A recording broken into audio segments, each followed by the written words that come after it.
एक दिन सुबह सुबह सभी शिष्य महात्मा बुद्ध के प्रवचन सुनने के लिए एक साथ बैठे हुए थे। कुछ देर बाद बुद्ध अपने साथ एक रस्सी लेकर आए।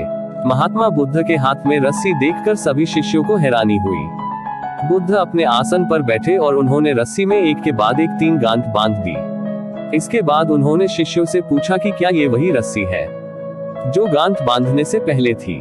इस प्रश्न के जवाब में एक शिष्य ने कहा कि तथागत, इसका उत्तर थोड़ा मुश्किल है। ये हमारे देखने के तरीके पर निर्भर करता है।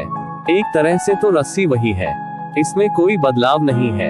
एक अन्य शिष्य ने कहा कि अब इसमें 3 गांठें लगी हुई हैं, जो कि पहले रस्सी में नहीं थी। इसे बदला हुआ भी कह सकते हैं।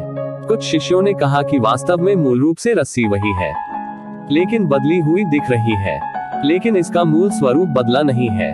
शिष्यों की बात सुनकर बुद्ध ने कहा कि आप सभी सही बोल रहे हैं, अब मैं इन गांठों को खोल देता हूँ।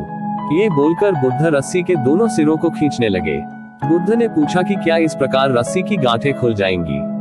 सभी शिष्यों ने कहा कि नहीं, ऐसा करने से तो गांठें और ज्यादा कस जाएंगी, इन्हें खोलना और मुश्किल हो जाएगा।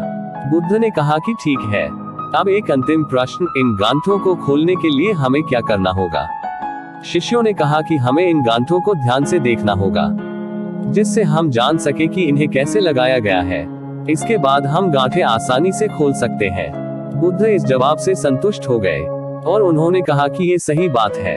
हम परेशानियों में फंसे रहते हैं और बिना कारण जाने ही उनका हल खोजने लगते हैं, जबकि हमें पहले समस्याओं के मूल को समझना चाहिए। जब समस्याओं की वजह समझ आ जाएगी तो उन्हें सुलझाना बहुत ही आसान हो सकता है। अगर आप हमारे चैनल पर नए हैं तो कृपया हमारे चैनल पवन स्टोरी को सब्सक्राइब जरूर करें।